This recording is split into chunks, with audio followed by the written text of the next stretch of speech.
Hi viewers, welcome to our channel. ప్రస్తుతం మనతో పాటు సీనియర్ పొలిటీషియన్ అండ్ మాజీ హోంమంత్రి మైసూర్ రెడ్డి గారు ఉన్నారు. వారితో ఒకసారి మాట్లాడదాం. సో నమస్కారం సార్. సార్ ఇటీవల వైఎస్ఆర్ గారి 75వ జయంతి సార్. అయితే ఇద్దరు కొడుకు అండ్ కూతురు చాలా గ్రాండ్గా సెలబ్రేట్ చేసుకుంటున్నా కానీ వేరు వేరు శిబిరాల్లో సెలబ్రేట్ చేసుకుంటున్నారు సార్. అయితే ఇప్పుడు బయటకి ఇది ఏ విధంగా పోటీ అవుతుందంటే వైఎస్ఆర్ గారి లెగసీ కోసం అన్న చెల్లెళ్ళ పోటీ అని చెప్పేసి అంటున్నారు సార్. దీన్ని ఏ విధంగా చూడొచ్చు అంటారు సార్? మరి లెగసీ ఎవరికి దక్కుతుంది అంటారు? ఎందుకు చదువుతుందని ఏదో వాళ్ళ కుటుంబమే ఆంధ్రప్రదేశ్కి దిక్కైనట్టయితే చాలామంది ఉన్నారు రాజకీయంగా. ఒకే కుటుంబానికి ఎన్ని సంవత్సరాలు రాజకీయ అధికారము. ఇప్పుడు సరే వాళ్ళిద్దరూ ఒకరు కాంగ్రెస్ పార్టీకి పిసిసి అధ్యక్షులు. నేను కుటుంబంగా చూడడంలే, పార్టీలుగా చూస్తున్నాను. ఈమెమో పిసిసి అధ్యక్షురాలు, ఆయన వైఎస్ఆర్సీపీకి అధ్యక్షుడు. కానీ రాజశేఖర రెడ్డి అంటే తండ్రి, ఇద్దరికి తండ్రి అనుకో, ఇద్దరు జయంతి ఉత్సవాలు చేసుకోవచ్చు కాదండేమో. కాకపోతే ఇక్కడ కాంగ్రెస్ పార్టీ అధికారంలో ఉన్నప్పుడు ఆయనే ముఖ్యమంత్రిగా ఉన్నాడు కాంగ్రెస్ పార్టీకి. అందువల్ల కాంగ్రెస్ పార్టీకి ముఖ్యమంత్రి కాబట్టి కాంగ్రెస్ పార్టీ వాళ్ళైతేనేమి నాయకులైతేనేమి కాంగ్రెస్ పార్టీ ఆధ్వర్యంలో జరుగుతుంది. అందుకే కాంగ్రెస్ పార్టీ నాయకులు కూడా కొందరు పాల్గొంటున్నారు. అది వేరు సమస్య. ఈయన తండ్రి కాబట్టి ఈయన తన తండ్రి జయంతి ఉత్సవాలు జరుపుకోవచ్చు. దానికి ఏం పోటీంది? ఏం జరపకూడదని ఎక్కడా లేదు కదా. కొడుకు కూతురు ఇద్దరు సపరేట్గా జరుపుకోవచ్చు. ఇప్పుడు ఇద్దరికి సరిపోదు. ఆయన జరుపుకుంటారు, ఈమె పార్టీ వ్యవహారంగా చేస్తుంది. ఎందుకంటే కాంగ్రెస్ పార్టీలో ముఖ్యమంత్రి కాబట్టి ఆయన. వైఎస్ఆర్సీపీకి ముఖ్యమంత్రిగా లేడు, వైఎస్ఆర్సీపీకి నాయకుడుగా లేడు ఆయన. అంటే సార్ వైఎస్ఆర్ గారి లెగసీ ఒకటి ఉంది, అది జగన్ గారికి ఏం లెగసీ ఉందయ్యా? ఏం లెగసీ నాకైతే అర్థం కాలేదు. ఆ రాసిన మేనిఫెస్టో ముస్లింలకు కోటా రిజర్వేషన్ పెంచాలని రాసింది నేనే. ఈ వైద్యం సైడు ఎందుకంటే ఇబ్బందులు పడుతున్నారు పేదవాళ్ళంతా, ఇబ్బందులు పడుతున్నారు కాబట్టి ఆరోగ్యశ్రీ గురించి రాసింది నేనే. ఓల్డేజ్ పెన్షన్ పెంచాలని రాసింది నేనే. ఓల్డేజ్ పెంచాలనేది కూడా ఎందుకంటే చంద్రబాబు నాయుడు ఉన్నప్పుడు 70 రూపాయలు ఇస్తున్నారు. నేనంతా జన్మభూమి కమిటీ ఏదో బొర్లూరు మండలం అని ఉంది జరిగినప్పుడు అక్కడికి పోతే ముసలోళ్ళంతా చెట్టు కింద ఉన్నారు. ఏదైనా ముసలోళ్ళందరినీ చెట్టు కింద కూర్చోబెట్టినారు. 1 గంట అవుతుంది సమయం అని అంటే ఓల్డేజ్ పెన్షన్ కోసం వచ్చినాడు సార్ అని. మరి ఎందుకు ఎండలో పెట్టినది ఇచ్చి పంపించవచ్చు కదా అంటే వాళ్ళు పోతే మాకు ఎవరు ఉండరు సార్ అని.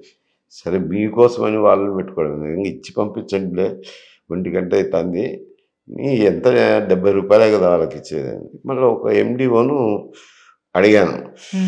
అంటే కొంచెం ఆయన ఇంటెలిజెంట్, నాన్ కరప్ట్, కొంచెం విజ్ఞానం ఉన్నాడు, పొలిటికల్ నాలెడ్జ్ ఉన్నాడు. అడిగితే ఏమిటికయ్యా అని అంటే, సార్ ముసలిళ్ళకు ఛాందసం ఎక్కువ, ఆకు ఒక్కో పొగాకేసుకోవడము ఏంటో ఒకటి ఇటువంటివి ఉంటాయి, సన్డ్రై యాక్టివిటీస్. వాళ్ళు డబ్బు అడిగితే కోళ్ళు కానీ కొడుకు కానీ నీకు అన్నం పెట్టేదే బరువుగా అంటే మళ్ళీ వీటికి కూడా డబ్బా ఏంటి నిలబెట్టేసిండి ఆ తమలపాకు మంచివి కాదు కదా అని అరుస్తుంటారు. అందుకని ఛాందసం ఎక్కువ కాబట్టి ఈ 70 రూపాయలు వస్తే వాళ్ళ ఆకు ఒక్కకు డబ్బు వస్తుంది. మళ్ళీ అందులో 10 రూపాయలు చేంజ్ చేసుకొని మనవరాళ్ళకి ఇస్తుంటారంట 10 రూపాయలు. అది అంత ఛాందసము, అందుకని దానికోసం కోసం వస్తారు. నేను అప్పుడు ఆలోచన చేసినాను, అరే వీళ్ళు జీవితాంతం పుట్టినప్పటి నుంచి చనిపోయేంత వరకు పన్ను కడతారు. పన్ను కట్టినప్పుడు ఓల్డేజ్లో పని చేయలేరు. చేయలేనప్పుడు వాళ్ళకు అంత ఊతం ఇస్తే మంచిదే కదా అని చెప్పి నేనేం చేశానంటే 70 రూపాయలు ఏంది అని అప్పుడు 500 రాశాను మేనిఫెస్టో సబ్ కమిటీలో. 500 రాస్తే రోసే గారు పిలిచి, అయ్యా 500 అని అంటున్నావు, రెవెన్యూ కావాలి కదా ఇచ్చేదానికి, ఇప్పటి మాదిరి బుద్ధి పుట్టినట్టు హామీలు ఇచ్చి రెవెన్యూ లేక అప్పులు చేసింది లేదు కదా. అప్పుడు బడ్జెట్లో ఎంత రెవెన్యూ వస్తుంది దానికి తగ్గట్టే అప్పులు చేయాలా, ఆ రెవెన్యూ చూసుకొని కూడా పథకాలు అమలు జరిపేవాళ్ళు అని 200 రాయలేనని. ఏం మేనిఫెస్టోలో పెట్టుకొని అంటే మళ్ళీ నువ్వు బయట చెప్తా అంటావులే, కొట్టేసి నీవే సంతకం పెట్టు అని నాతో కొట్టేయించి 200 రాయించుకొని సంతకం పెట్టించుకున్నాడు. ఆ పథకాలన్నీ చూపించి అవన్నీ పథకాలు ఇంప్లిమెంట్ చేసినారులేండి.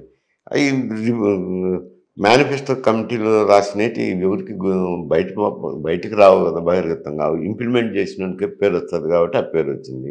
దానికి లెగసీలు బగసీలు అంటే నేనేం చెప్తాను. ఇప్పుడు సార్ వైఎస్ఆర్ గారి పేరు చెప్తే అటు షర్మిల గారు కానివ్వండి, లేకుంటే జగన్ గారు కానీ ఓటేసే పరిస్థితి లేదంటారా? అంటే దానికి దీనికి సంబంధం ఏముంది? ఇప్పుడు అది Congress party vote bank Congress పార్టీకి ఉంటుంది. ఇప్పుడు ఆ పార్టీ విభజన చట్టం వల్ల నిస్తేజమైపోయింది. అది నాయకులంతా వెళ్ళిపోవడము, ప్రజలు కూడా ఫస్ట్ జరిగిన ఎలక్షన్లందు గ్రామంలోకి వెళ్ళి ఓటు అడిగితే తిడతా అన్నారు, ఎందుకు విడగొట్టి మళ్ళా వచ్చినారే అని. అంతటి అసహ్య భావం ఉన్నది. రెండో ఎలక్షన్ కంటే కొంచెం తగ్గింది. ఈ ఎలక్షన్కి ఏమైందంటే నాయకులు గీకులు పోయి నిస్తేజం అయిపోయింది. అది ఈమె షర్మిలమ్మ గారు వచ్చిన తర్వాత కొంచెం ఏదో పుంజుకొని అభ్యర్థులను పెట్టుకోగలిగింది. 29కి ఆమె ప్రయత్నం ఆమె చేసుకోవచ్చు. కృషి చేస్తే కాంగ్రెస్ ఓట్ బ్యాంక్ కాంగ్రెస్కి వస్తే ఆల్ ఇండియా లెవెల్లో మొత్తం ఎక్కడైనా కానీ దేశం కాశ్మీర్ నుంచి కన్యాకుమారి వరకు కాంగ్రెస్ అంటే హరిజనులు ఓట్ బ్యాంకు, మైనారిటీస్ కూడా వాళ్ళకు vote bank, sizeable vote bank కదా. ఆ ఓట్ బ్యాంక్ కాంగ్రెస్ షిఫ్ట్ అవుతే ఇంకా వైఎస్ఆర్సీపీకి ఏముంది? మరి అది గట్టిగా పని చేసుకోవాలి.